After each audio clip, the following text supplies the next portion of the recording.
Welcome back to the channel, everybody, and today I'm going to be giving you guys my thoughts and opinions on the Mone versus Kairi match. Yes, I did watch the match.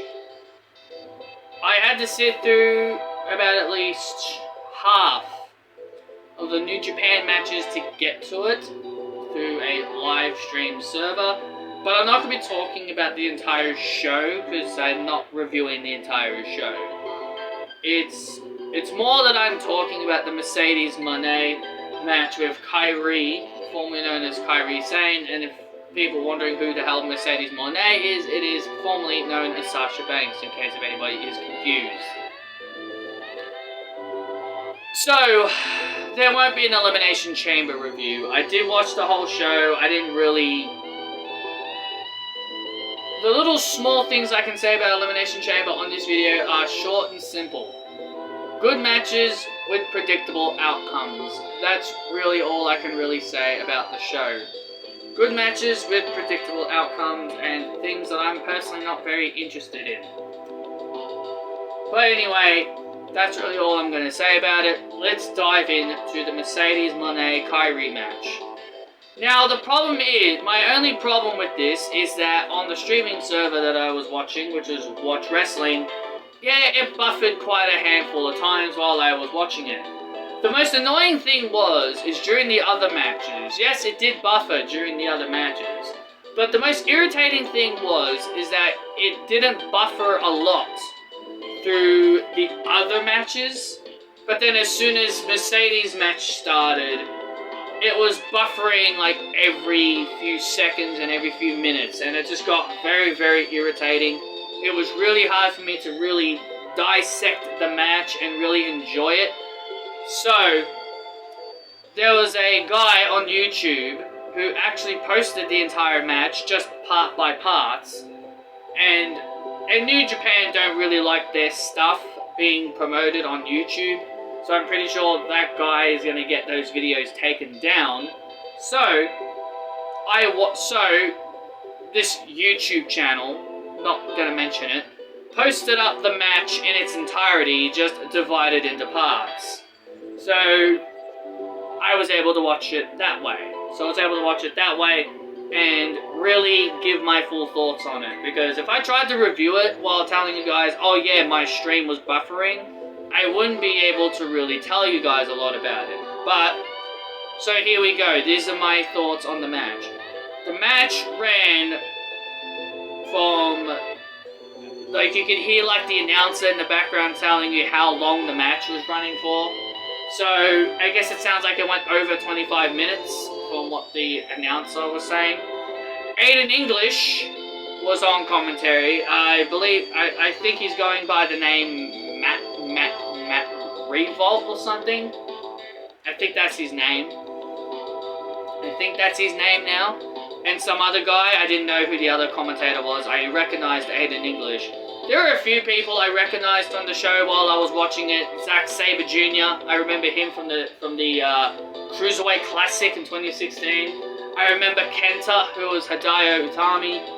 And I obviously recognized Jay White because I know him by name. And of course, his name has been floating around for quite some time about him potentially joining WWE, which that's been the rumor going around.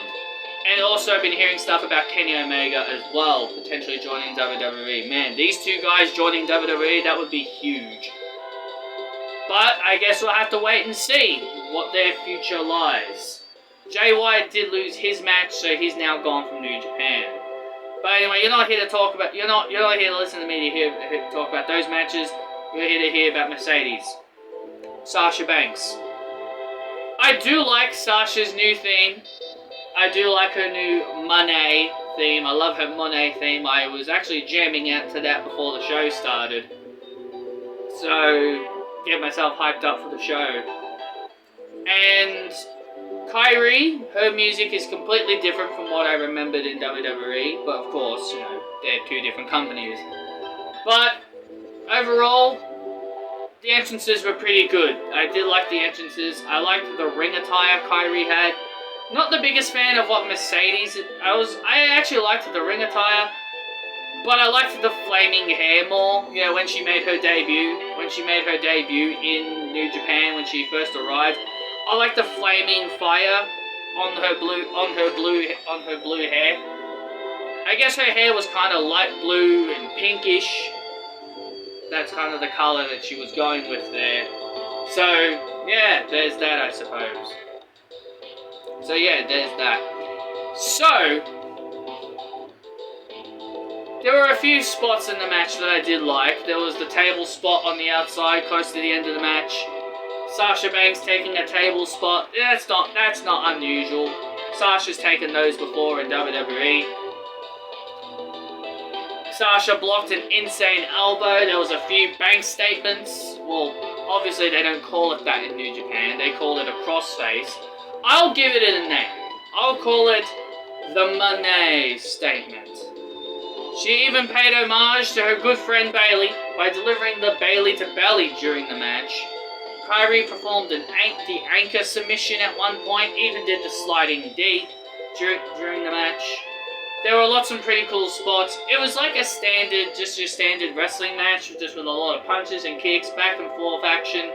Kairi's back fist, her little back fist that she likes doing, it's actually been given a name now. It's probably always been called that in Japan. You guys probably saying, oh, it's always been called that. You know, you don't watch Japan. Yeah, I know, I don't watch New Japan. So, me hearing it having a name, to me, I consider new. So it probably has always been called that during her entire time in Japan. But yeah, her back fist is called the Cutlass. The funny thing about that is currently the music in the background is called Donkey Kong Country 2. And funny enough, on that game there is a crocodile pirate named Cutlass in that game. And no, I'm not trying to say that was the inspiration for the name. I just find it coincidental. I just find it very coincidental and funny. That's really all I'm trying to say. Sasha Banks, she ended up winning the match. She delivered her brand new finishing move that everybody poked fun at.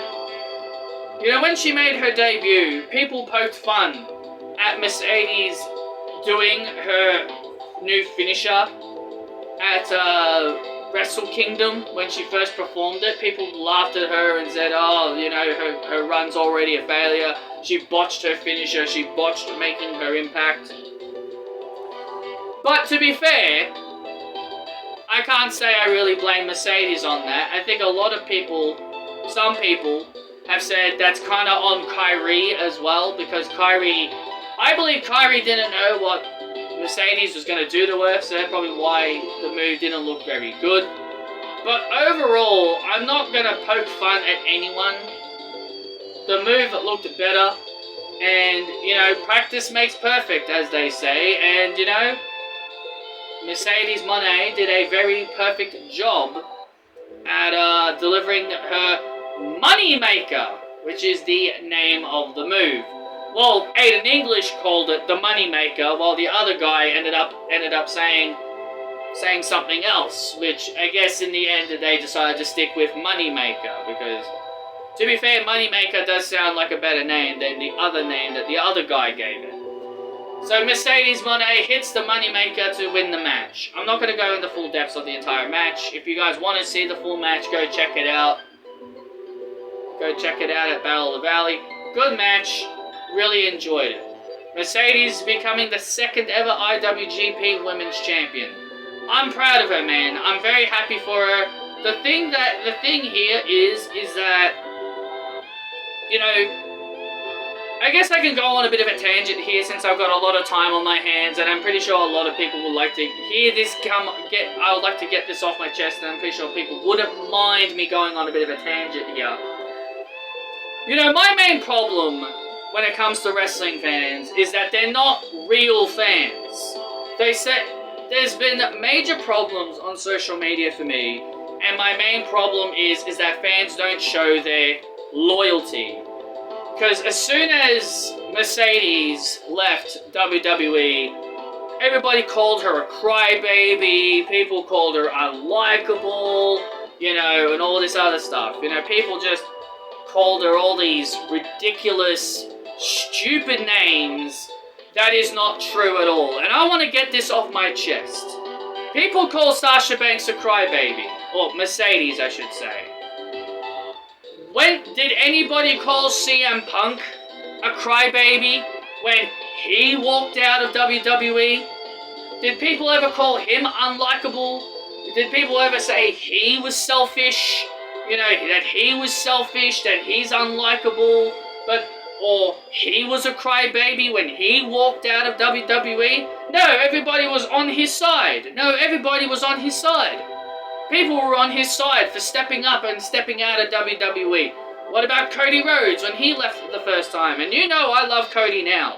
But if you look at Cody Rhodes when he walked out of the company the first time, nobody called him a crybaby. Nobody called him unlikable. It was, oh, we don't blame him. He was forced to wear face paint on his damn face. And he was forced to dress like his brother. Why is it that Mercedes gets called a crybaby, unprofessional, unlikable, all these other names? Why does she get all these names, gets all this name calling, but other wrestlers don't? How is that even fair? How is that fair? You know, it's bad enough when you have wrestling fans show a lot of their fickle side. And another thing is that people are trying to now bury Mercedes by saying that she was never a good wrestler.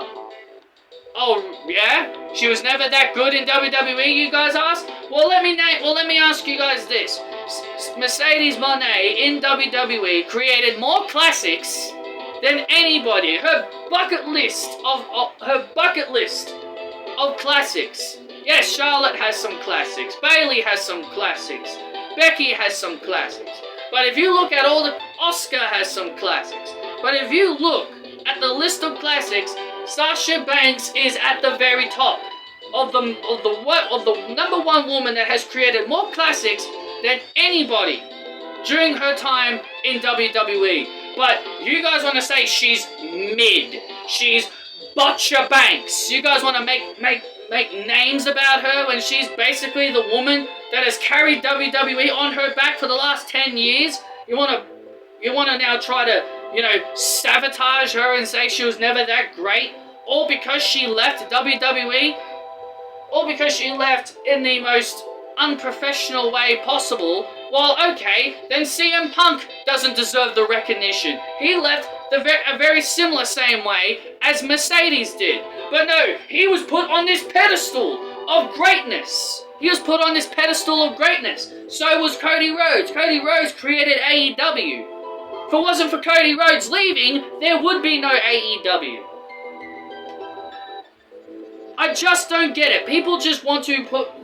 Some people just want to put others down, but then other people get put on a pedestal for doing the same thing that Mercedes did. It's absolutely pathetic. I find it pathetic and I find it stupid how people just want to try and bury this woman. There are other things I want to talk about, but that's just completely off topic. I'll definitely make another video about wrestling fans showing their fickle side. I'll definitely make another video about that in the future. But it really gets to me. It really gets to me how really arrogant and how the fans really portray wrestlers. And it really shows here with how people have been trying to put Sasha down, put Mercedes down, and how they try to put her down and try to put her on this, give her all this hate that she doesn't really deserve. She deserves all the love. To me, real fans of Mercedes, like myself and other people, would support her. Would always support her no matter where she goes. People that don't support her and try to bury her career and try and say she's mid, or she's never great, or she was never that great, are fake fans. They were people that were never fans of her, and they are people that will not take the time out of their day to watch her matches from other promotions. That's how I feel about the whole situation about Mercedes. So I just wanted to go on a bit of a tangent and get that off my chest as I wrap up my thoughts on this match, because I didn't really have a whole lot to really say about it. But yeah, this was one of the main things I wanted to talk about. But anyway, I really did enjoy the match between Mercedes and Kairi. It was a great match. I'd like to definitely see more matches between them down the road. I think they'll definitely create more magic. And Mercedes working with some of the other girls in Stardom, even potentially going back to the United States, maybe wrestling in other promotions, you know? I mean, Jesus. Why not? Like, I can think of one match off the top of my head already that I would like to see Mercedes have. I would like to see AEW reach out to her and potentially book her in a match with Toni Storm.